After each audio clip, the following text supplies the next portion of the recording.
Hello everyone, my name's Gary Maloney, here from Sacktown Slam, and I am here today, unfortunately after messing up my arm and my jaw, which is now finally okay again to do this. I am very sorry about not having a post-WrestleMania Greatest Royal Rumble or Backlash show or shake-up.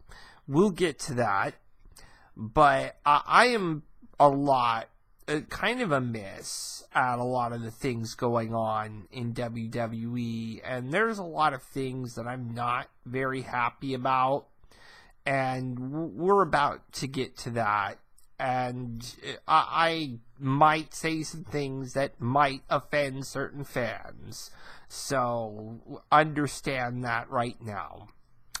Anyway, let's start with TakeOver New Orleans. TakeOver New Orleans was great. The only thing that really bugged me about it was the match card and the way it sort of laid out itself to the fans. I think that the Shayna Baszler Ember Moon match was a bit slow. I'm hoping that when her and Dakota Kai more than likely meet in Chicago, it will be a better event. I think anyway. But you know, that match could have been better. I mean, and they also, starting off with that ladder match, I think might have been a mistake, but it was a very long match. I don't think there was anything, not even the NXT title match, that upstaged it. If you didn't, I mean, obviously most people know Aleister Black is the champ. We do not know who he is facing in Chicago. So that is going to be a big talking point at some point on NXT. I would say in the next week or two we should know sort of who he's facing. So outside of that, it is a mystery. But TakeOver was, in New Orleans, was a success. Then you get to WrestleMania. The card was built perfectly. The execution was not. And there were a lot of matches that should have gone one way, but went another. I did not like at all that Charlotte beat Asuka. Charlotte has won fucking everything at this point. And the funniest part of this is that now your champ, who beat Asuka, lost in a cash-in attempt, you know, the following Tuesday, to Carmella, which was brilliantly planned, but in her defense, unfortunately in the defense of Charlotte, in the rematch you're going to have Carmella win clean against Charlotte? Really? Carmella fucking wins clean against Charlotte, a woman unto which Asuka could not beat. So you are telling me, in reality, that Carmella is better than Asuka? What the fuck are these people smoking? My God, this SmackDown fucking creative team sucks balls. Because anyone with a lick of common sense knows that Asuka would get in the ring with fucking both of those women, with her hands tied behind her back, and kick both their asses. Give me a fucking break. This is classic misuse of NXT talent. My other beefs. Why the fuck are you teaming a 10-year-old with Braun Strowman? I don't give a fuck. Because now that I know that this was not a Make-A-Wish thing, I can officially come on here and say how fucked up and stupid that was. You know, it's one thing if it's a Make-A-Wish thing and a 10-year-old wants a match at WrestleMania, yada yada yada, fine. I do not give a fuck. We all know that in real life, Braun is a fucking teddy bear. But you're fucking telling me that you are gonna have supposedly a son of a referee get in that fucking ring with 3 other guys and fucking do a match where he does nothing. You could have at least let him get the goddamn pin. That would have made it more interesting. Fucking stupid. And then, the next night on Raw, you have him advocate the titles. Wow! You know, golf clap for that one, you lazy fucks. If you wanted to get the title off the bar, you should have picked a fucking tag team to get it off of him. You should have moved up AOP that night and just had it be a mystery opponent. Would have been a lot more fucking entertaining. But this was obviously used as a ruse and an excuse to get Braun Strowman on the WrestleMania card. Thank you for fucking ruining yet another element of that year's WrestleMania. The other thing that pissed me off, why did Nakamura have to lose? Why? AJ had the title since December. I am so tired of these year-long fucking title reigns. They're boring, they have no point, and essentially people's like, I don't give a fuck about that title anymore, I've moved on to this title. Which is exactly what everyone is doing with the Universal and Intercontinental. They're fucking tired of the Universal, but we'll get to that later for all you Lesnar dick riders. But, you know, I'm so tired of this. We're gonna have this long title reign for this guy. I love AJ. I do.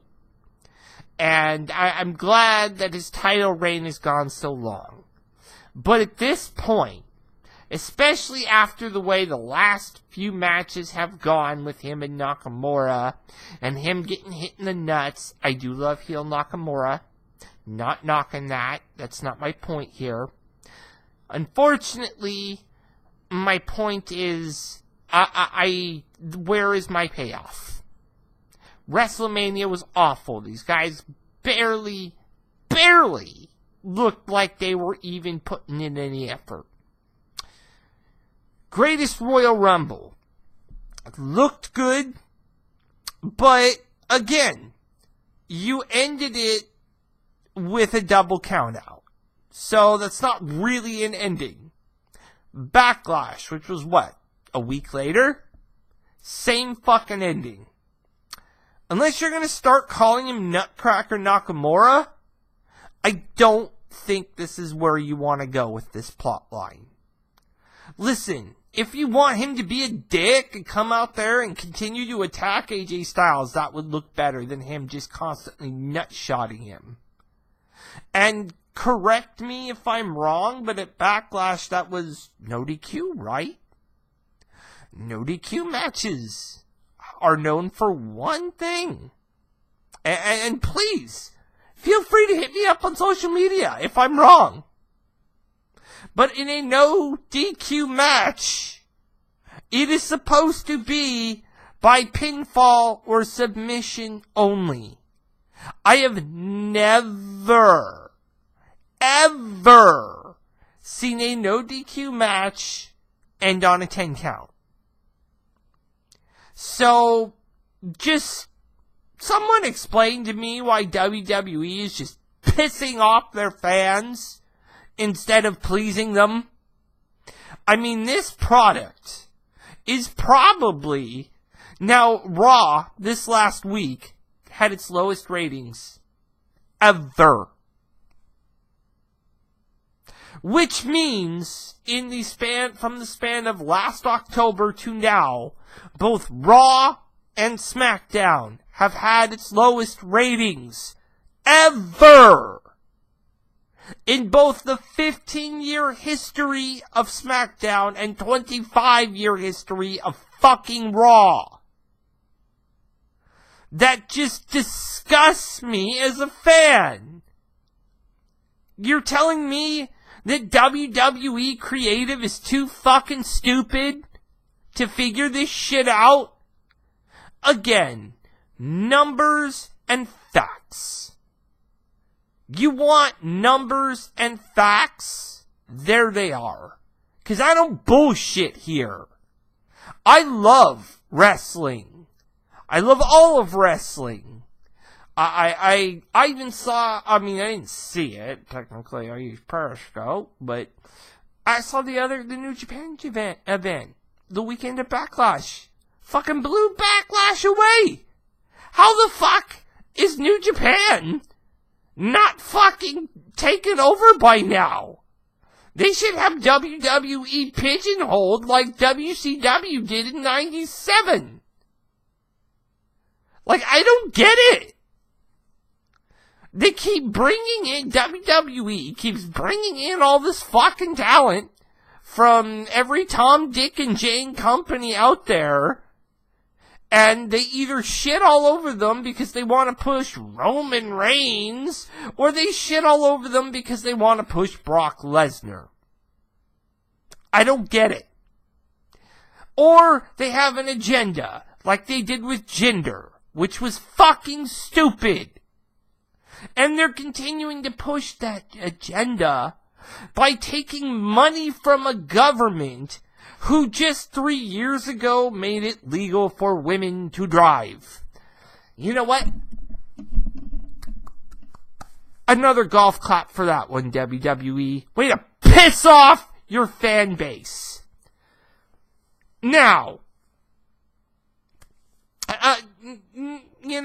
the last thing that pissed me off about this event, because the rest of it was not horrible.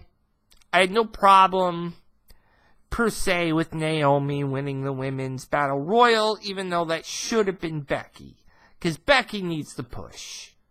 If you've been watching SmackDown since last year, Becky needs that fucking push.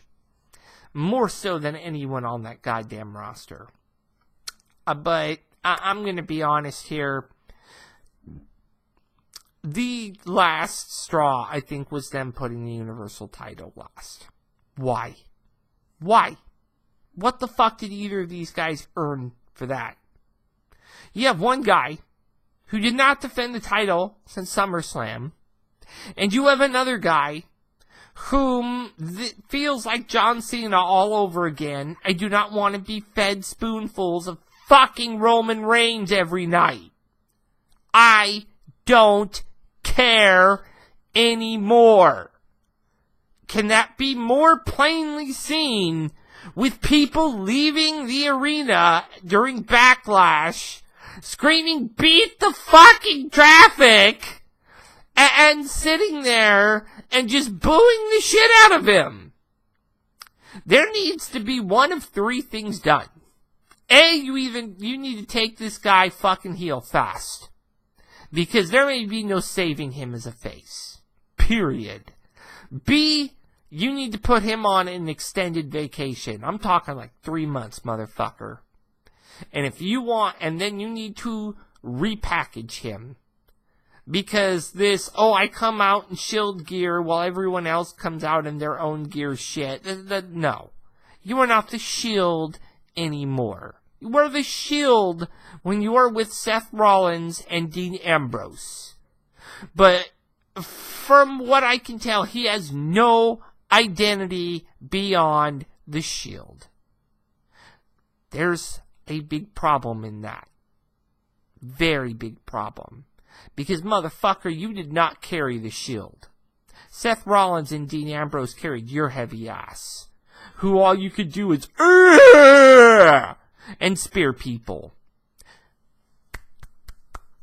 Good job!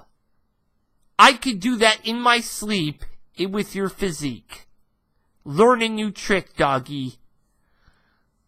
I mean, this Roman push is a problem.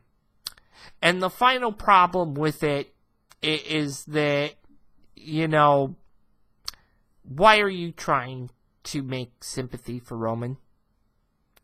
Like, I've never heard such a face reaction to a heel type of move.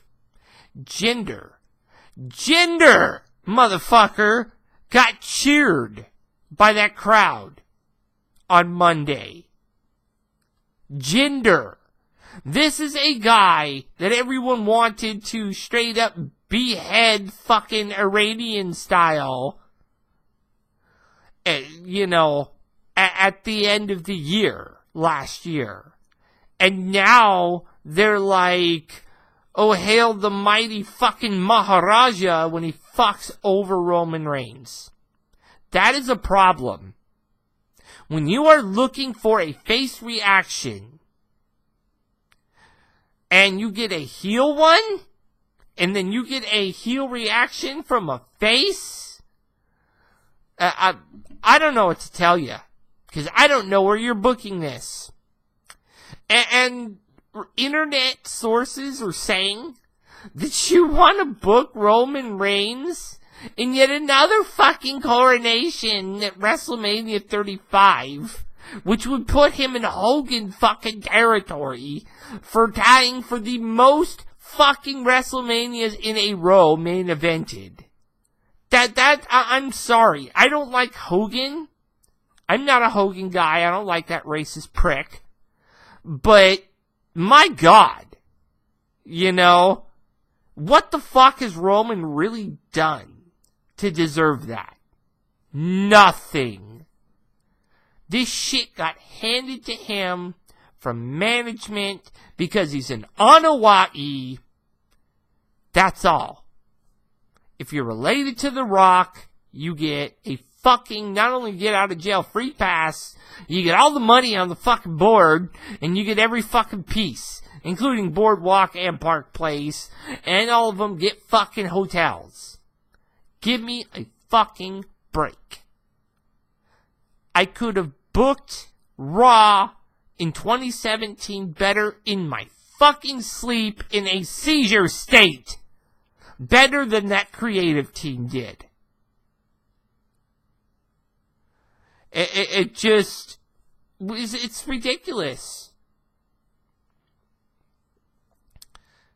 Anyway, so we go from that, from WrestleMania, to the Greatest Royal Rumble, which this was bartered by the people in Saudi Arabia who are WWE fans that wanted WWE to come there.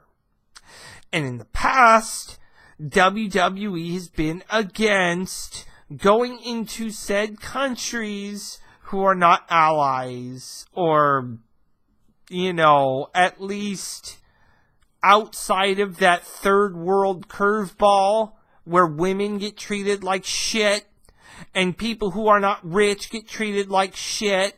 But oh my God, you know, look who our president is. And that's as far as I'm going to go into that one, because I don't want to bring up politics here. But my God, you know, how low is WWE putting the bar on where they're going to put the show? It's like, you know how Sheamus and Cesaro are like, we don't just set the bar, we are the bar? Well, apparently Vince McMahon and fucking Triple H did that also. Because they set the bar pretty fucking low for putting something in a country where you can still be beheaded for fucking stealing something. Way to go, WWE. Just, you know, I don't get it. And they made, and this deal is for 10 years. And they already got the entirety of the fucking amount of money from Saudi Arabia. So Saudi Arabia is going to be like, motherfucker, when's my show? Where's my show? you know. So Saudi Arabia has WWE basically by the nuts at this point. And what I'm wondering is, where's my fucking pyro, motherfucker? You know, I mean, I was glad to see it at WrestleMania. Glad to see it at Greatest Royal Rumble. Almost made me think, yeah, almost brought it back. But no, just those two shows. We didn't see anything in Backlash. God knows it could have used it. But Greatest Royal Rumble, it came at a bad time. It really did. It was after the shakeup. So everyone knew what title was going to end up where after the Greatest Royal Rumble. We didn't know. And really, after watching Greatest Royal Rumble, what upset me again there, match order. Having the U.S. title before the Intercontinental. If I'm booking this in my head, I am booking this one way. If the U.S. title, no, because the U.S. title was 2-man. Intercontinental was 4-man. No matter what, where and who wins these titles really doesn't matter. Because if you see one match, you already know who isn't winning the other. I understand that WWE likes to, you know, push their game with the shakeup right after WrestleMania. I get that. I don't have a problem per se with that. But would it have killed them to wait until after Backlash this year? It would have made, and then say, well, based on all your performances from now until the week after Backlash is going to determine what she'll want you. You are all now technically free agents, but you have to stay. You're all now technically restricted free agents, like in football. You're a restricted free agent, which means you have to stay with your current team, but you can take offers from other teams. Like Jesus Christ. That would have made so much sense. That could have enhanced the entire storyline of the brand war. But no, you want to do some stupid shit that makes no sense. Place people before you do the Greatest Royal Rumble and make the Greatest Royal Rumble mean nothing to your fans basically across the world. Because it is a glorified fucking house show. You messed up here, WWE, and you missed the chance on a golden fucking opportunity. And I don't understand. My other problem with Greatest Royal Rumble, Botchamania, running wild. And I feel so bad for Titus O'Neil. I mean, I know I talk shit about Titus O'Neil on here, but damn.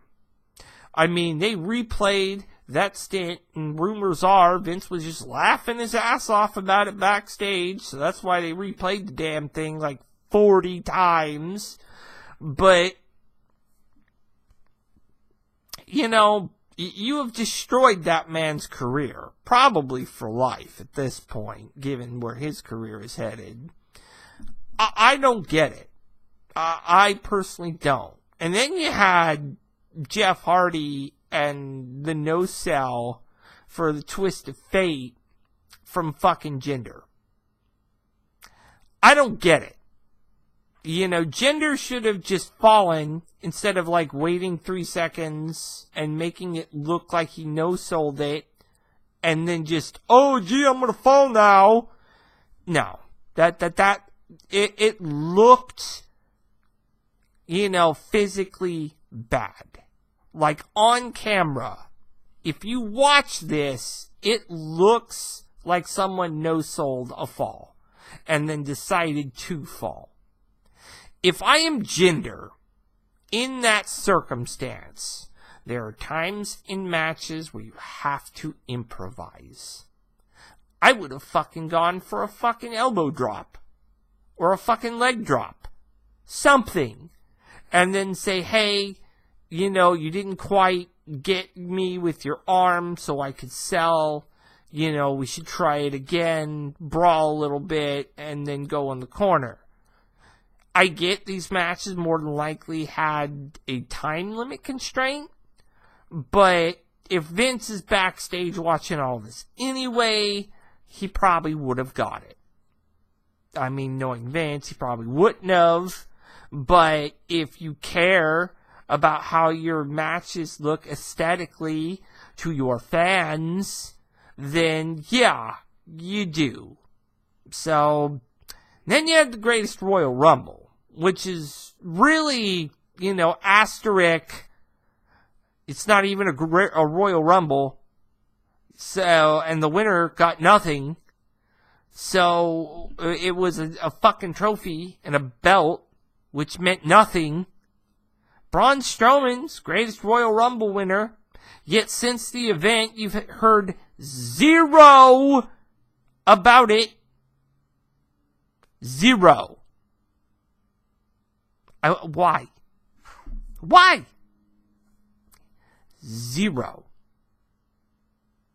It is the most egregious act of I'm going to piss on this guy until he finally breaks. And I don't think I want Braun Strowman to be saying I'm not done with you yet and pissed off at creative. You will not have a fucking creative, because they will all be thrown into the wall and choked out. So, I don't know what your problem is in booking that guy. Because that guy's been booked in some of the shittiest angles since being taken seriously. And you know what this was? It wasn't a badge of honor. It was just a notch in his belt that he could have. It was the same with Daniel Bryan. Like, why the fuck do you have Daniel Bryan coming out number 1 at this event anyway? And then, I mean, when you have the Bar going up against Matt Hardy and Bray Wyatt, the Bar the week before, which I believe was the shake-up, they had gone to SmackDown. Again, another reason why they should have waited on the shake-up until beforehand. You're not going to have a SmackDown team have the Raw Tag Team titles. Obvious match. And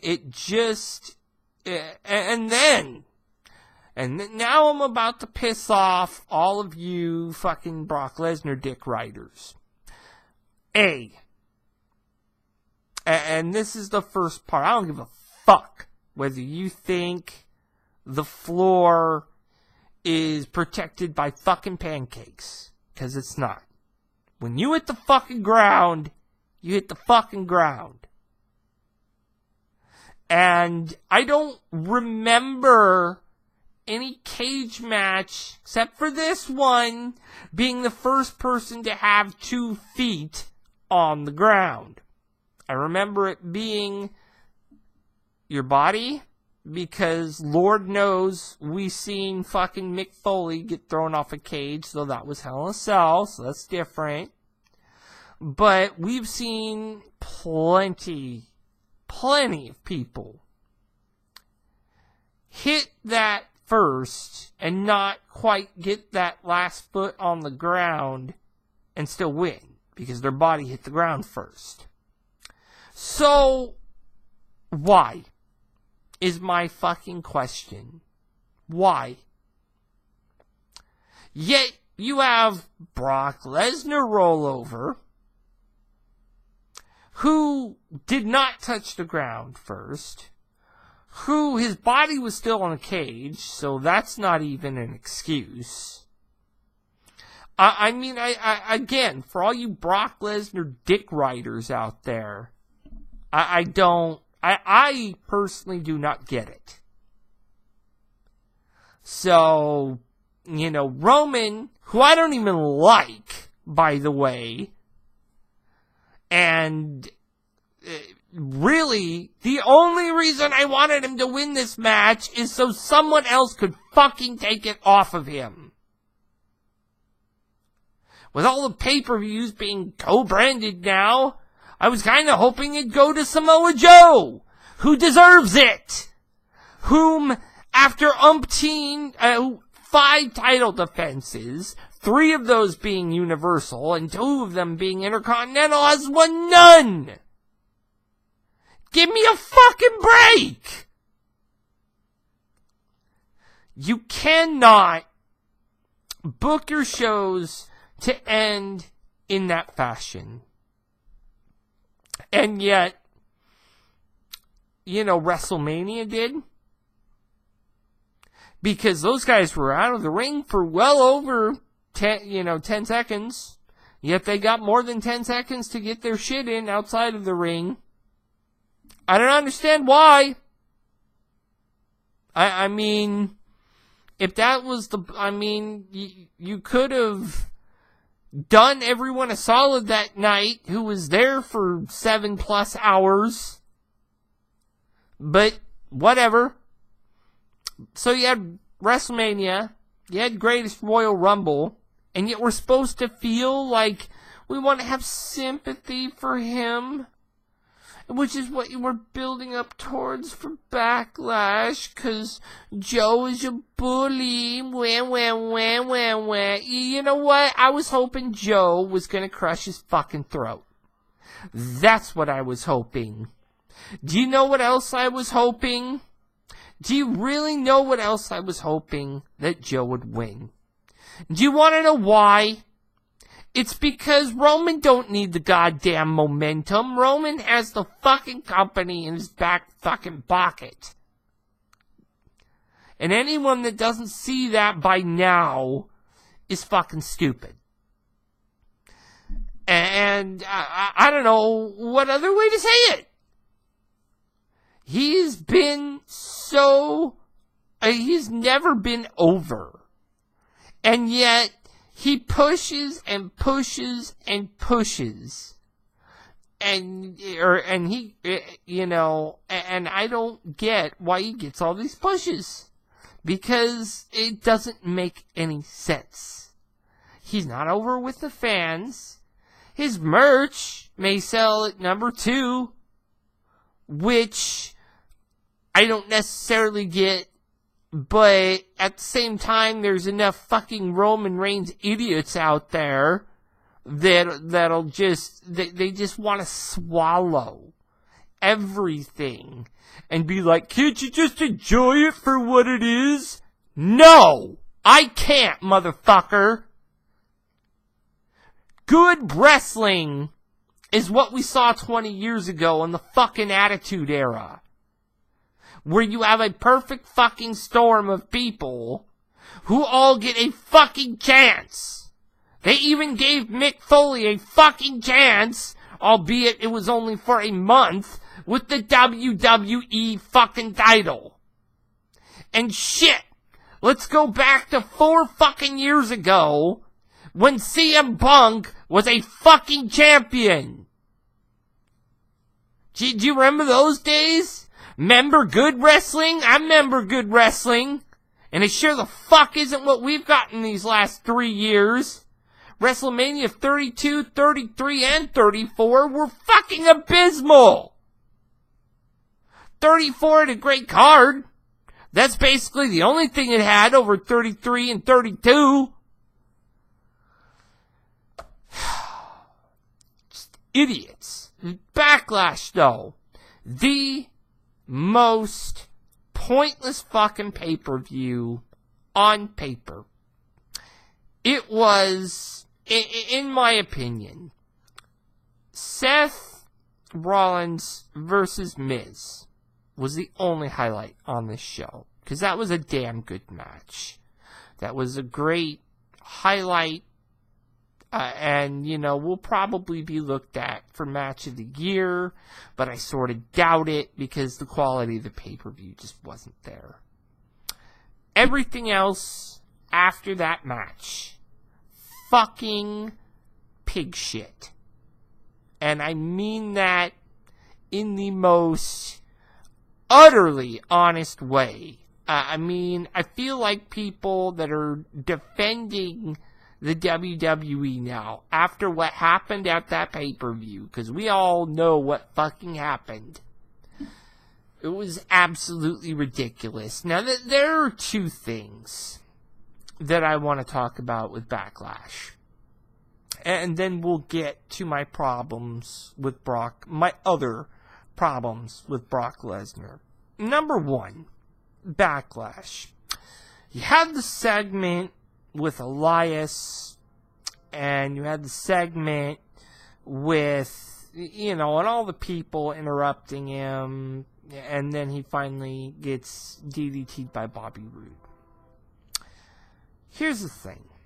This show went 35 minutes over, which means it was like 11:35 when it ended. Which is why no one wanted to stay for the end of Samoa Joe and Roman Reigns, despite their reaction.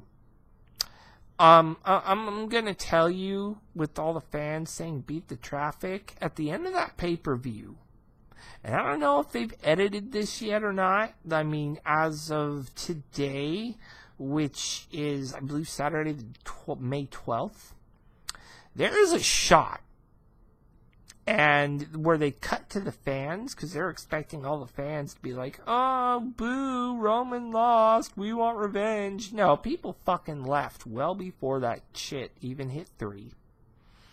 And they cut to the arena, and half the arena is gone.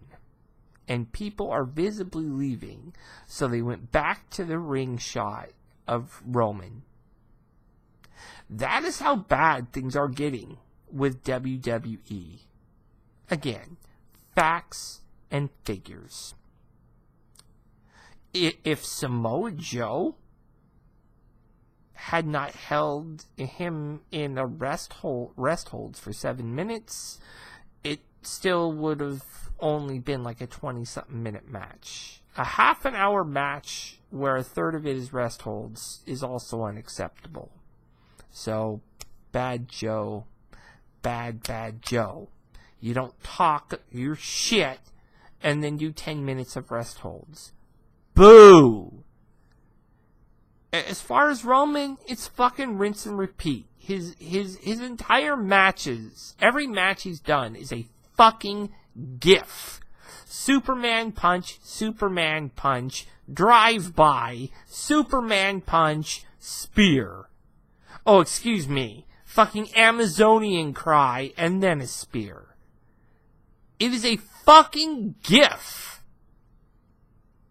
And that is why he's a joke. He needs to go either A, back to the Performance Center and learn some shit, or B, he needs to be lower on the card. And I mean way lower. Fucking Dolph Ziggler could out-wrestle this fuck. Honestly,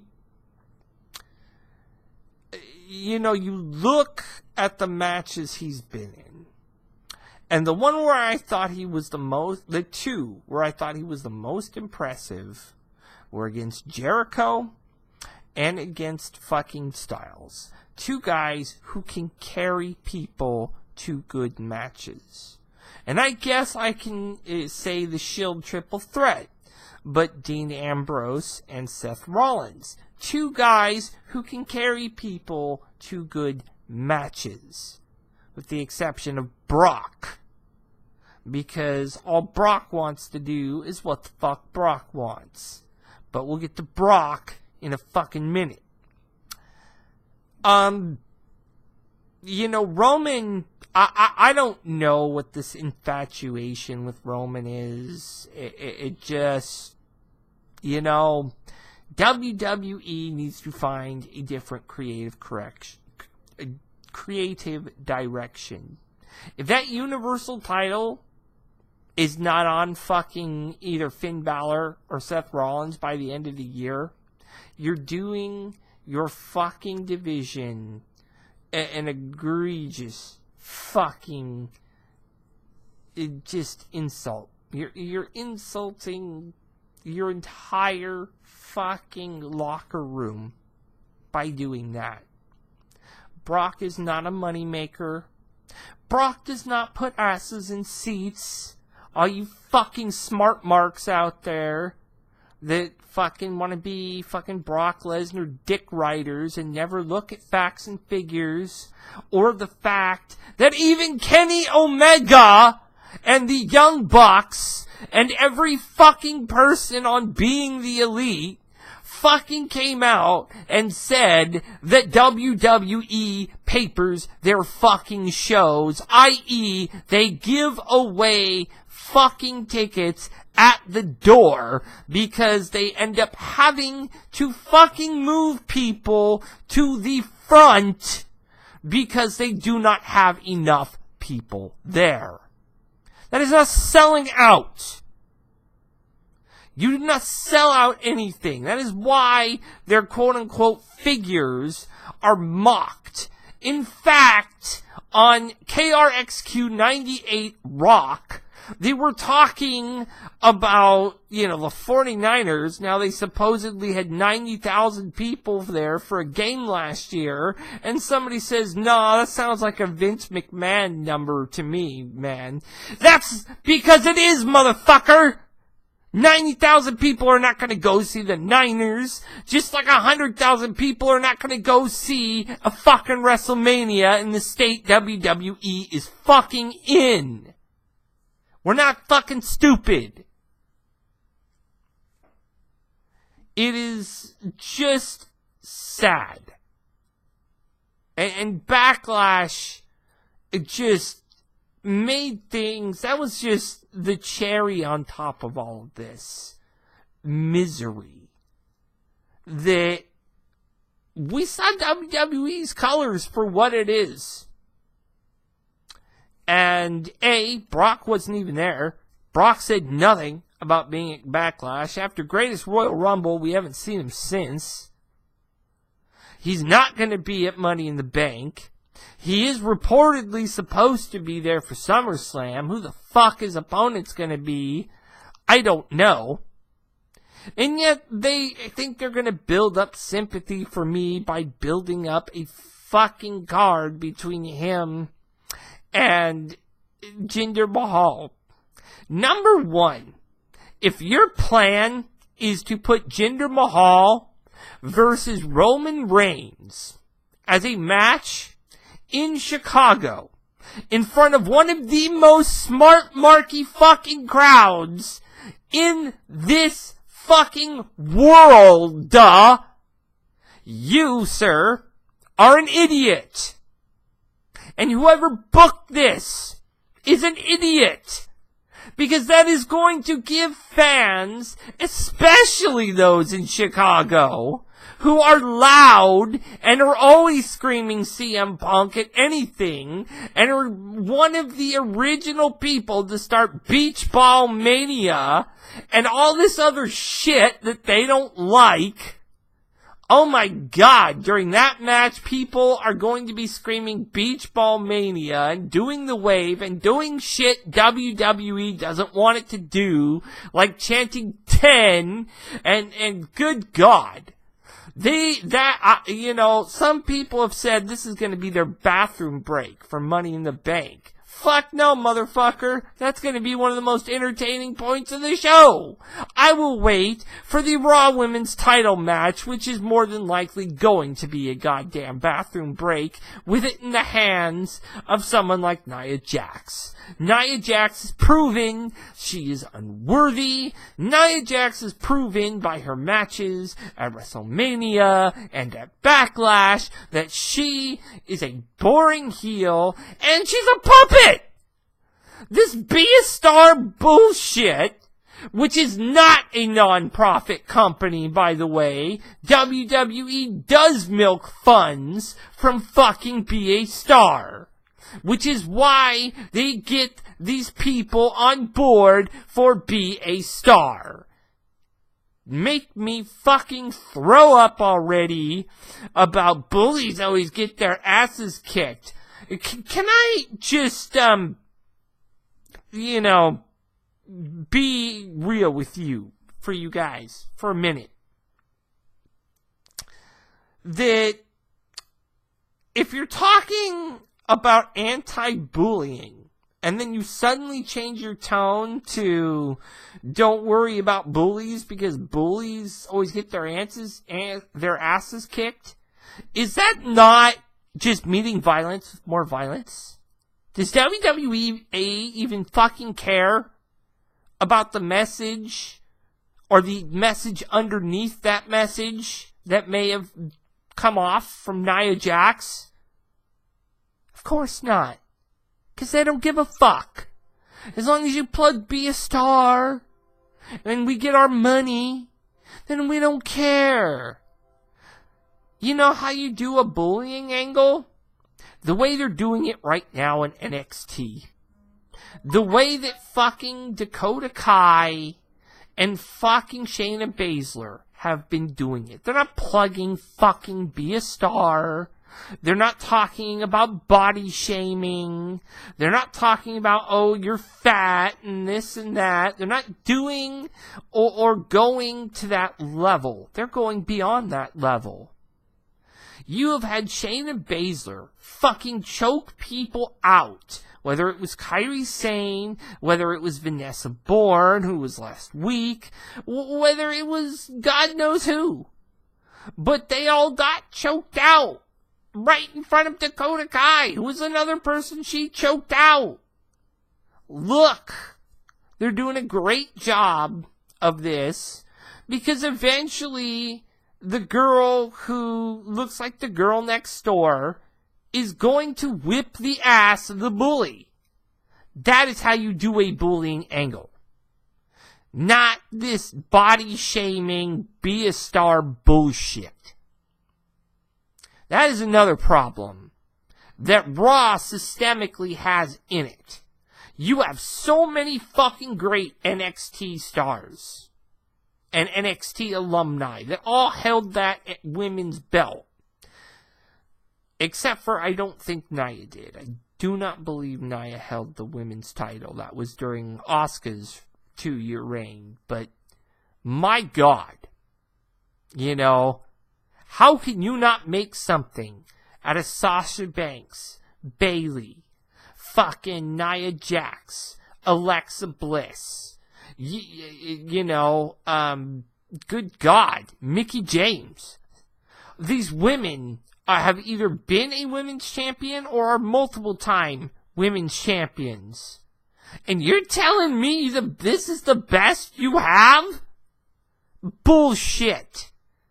Go back to basics and get back to booking people who people want to see. Now, for all you Brock Lesnar dick riders out there that want to say, oh, well, Brock Wayne is going to pass up CM Punk. First of all, fuck you, because you know nothing of WWE at all, because that has never, ever been the way that it works. Number one. Number two, and this is the fun part, I statistically, right here on my phone, and I can't really show you because it's so damn bright, but this is from GiveMeSport.com.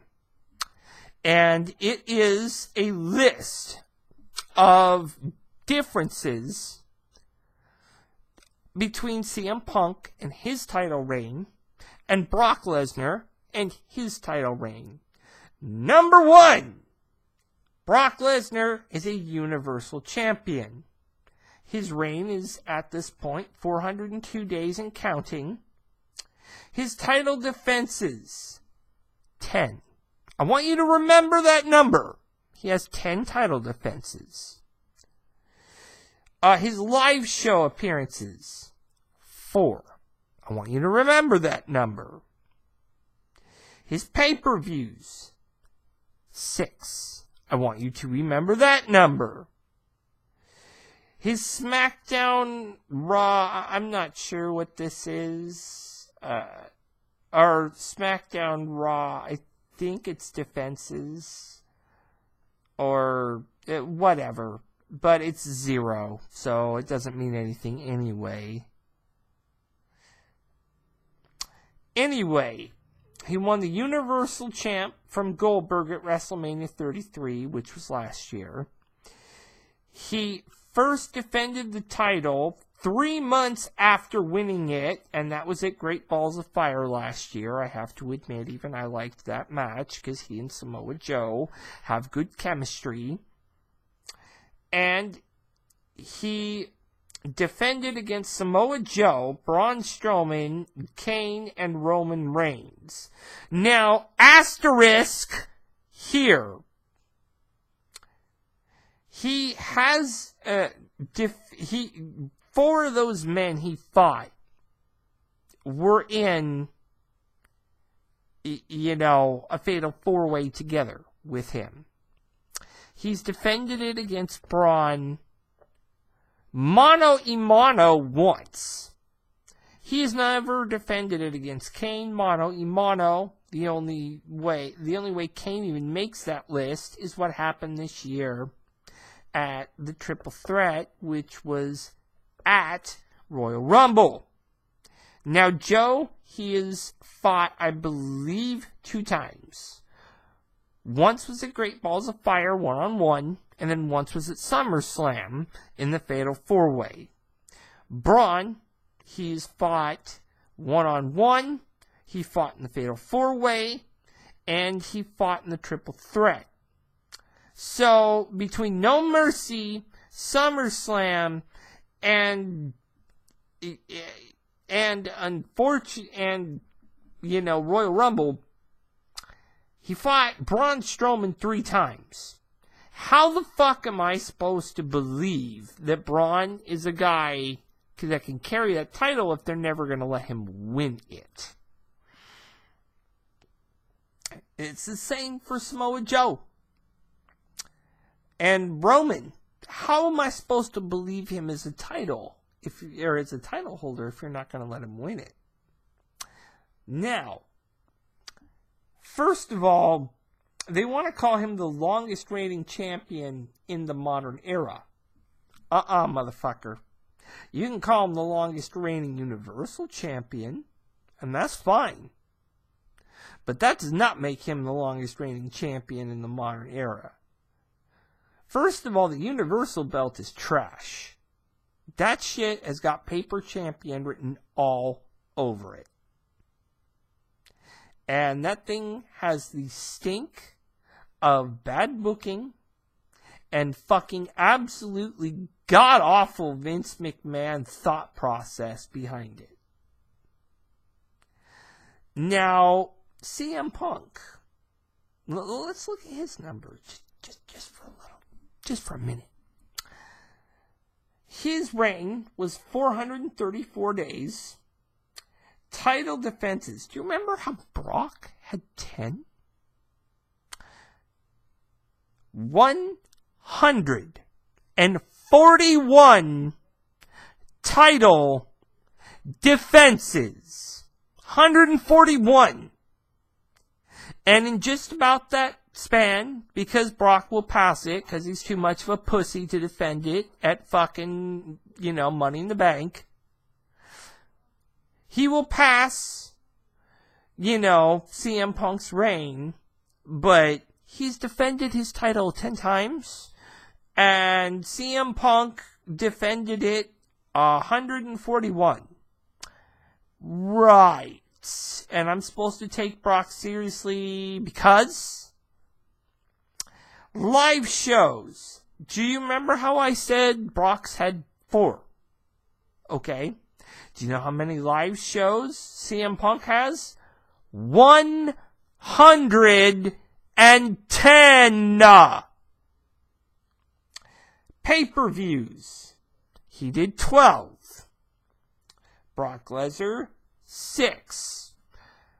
This is back during a time where, you know, whatever. But he did have 12 pay-per-views. And you did not need to book the same guy for every pay-per-view.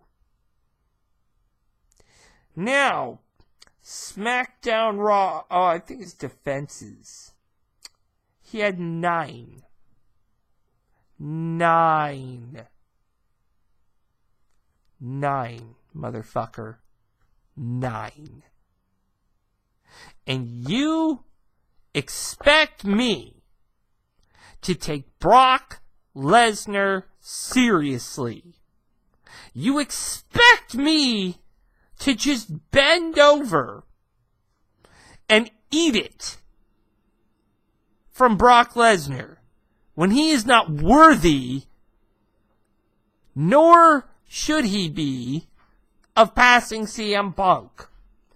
Now, he won the WWE title from Alberto Del Trash at Survivor Series 2011, which I remember. That was after that Summer of Punk.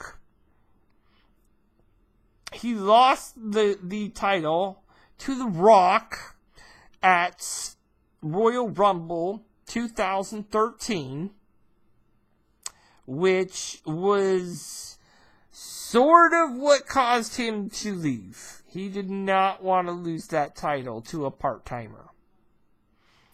And then he defeated Alberto Del Rio, Dolph Ziggler, John Cena, The Miz, Jericho, let's see, Kofi Kingston, R-Truth, Kane, Mark Henry, Daniel Bryan, Big Show, Sheamus, and Ryback. Now, that list may not contain some of the most notable names, but when you have fucking Daniel Bryan and John Cena on a fucking list along with The Miz and Jericho, that's for real.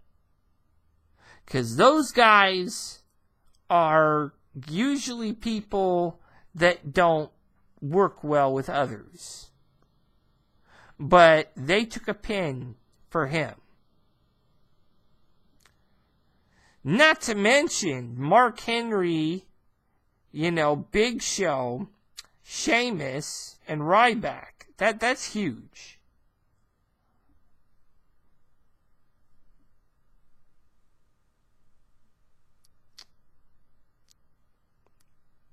So, I do not know why all these people that want to sit there and say, oh, he's the longest reigning champion in the modern era, blah, blah, blah, blah, blah. No, he's not. He's not the longest reigning anything in the modern era. And do you want to know why? Because everything about his fucking reign has been constructed. Everything about fucking CM Punk's reign was organic. The fan reaction was organic. The people he was put up against were organic. The things he did were organic. From the pipe bomb before to where he won at Money in the Bank. Organic. The way I see it is this. Brock Lesnar means nothing to CM Punk's title reign because he is not dethroning anyone of anything. He is just extending a title reign for one title. That means nothing. A title that will not mean anything until you get it the fuck off him. You want to sit there and make this a big title and bring it to the promised land? Get it off of him. Don't put it on Roman. And put it on someone the people fucking give a shit about. You see, the thing that people don't understand about the WWE is they don't give a shit about what the fans want anymore. They give a shit about money.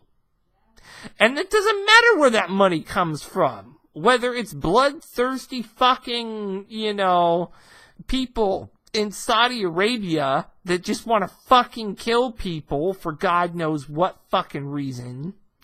Or whether it's from sponsors like Snickers. Snickers were the people that got them to change the Fabulous Moolah Battle Royal name to just the Women's Battle Royal. The Sensational Sherry Invitational would have been nice, but, go figure, these guys don't have a fucking brain anyway. But, I'm gonna tell you, this is what it comes down to. Facts and figures. And they would have lost a big figure if Snickers would have pulled out of their WrestleMania. So that's why everyone changed the Fabulous Moolah Battle Royal. Because all these people that had been abused came out and said, fuck you, I'm telling my story. Social media is a fucking double-edged sword. Period. But you know what social media is good for? Facts and figures. The internet, more so than ever before, has just opened people's eyes to bullshit. Which is why they walked out on fucking Backlash and were screaming things like beat the traffic. And at WrestleMania, why they booed the shit out of both guys. Roman and Brock are done. It's over. And Brock don't put no asses in no goddamn seats. They have to paper their shows or move people up to the front to have that even look like a full stadium. It is a fact. Kenny Omega fucking proved it on fucking camera. Or excuse me, it's Cody Rhodes that proved it on fucking camera. And the Young Bucks, who even found out from said person that they were papering the show. Now everybody's gonna come back and say, well, they could have paid him to say that, and meh. That's not the way they do being the elite. That's not the way they do things with New Japan. Their whole thing is to discredit WWE, not to fucking go into a war with them. And unfortunately, you really, really have to watch what you say to these fucking dick riders, because they will get very butthurt when you say anything negative about Roman or anything negative about Brock. They both suck. Get over them, WWE, because you need a new plan of attack for the future, because AJ's not a plan of attack. AJ's already in his 40s. Neither is Nakamura. They'll be there and give you everything they can for the short term, but they are not a long-term solution. It is time for you to look towards the people you bring up in NXT and allow them to do what they do. It is time for their creative system to also be fired. I do not, in any way, shape, or form, support their current creative system. Whether it's fucking Road Dogg on SmackDown or God knows Vince on Raw. It is fucking awful. You cannot and should not be booking these things the way they are, because whether you're looking at who's sponsoring you or who's paying for your merch, because I'm going to tell you something very fucking quick. Your merch sales as a whole will go down, and your ticket sales as a whole will go down if you continue to piss off your fan base. You remember, what was it, 2008? When people just started fucking saying, fuck WWE, I like this TNA thing, before Dixie Carter fucked it up and Hogan fucked it up. I remember seeing big things in TNA's future.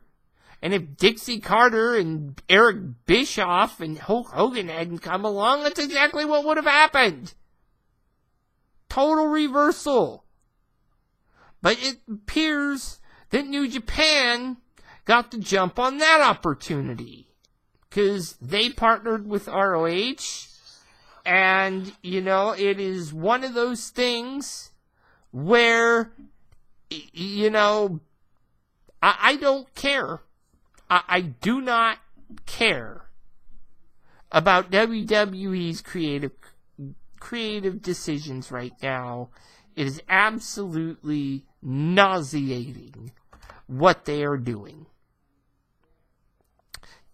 So, I mean, I don't know what the fuck else to tell you guys. So, I am going to head out. I've been on here talking for over an hour.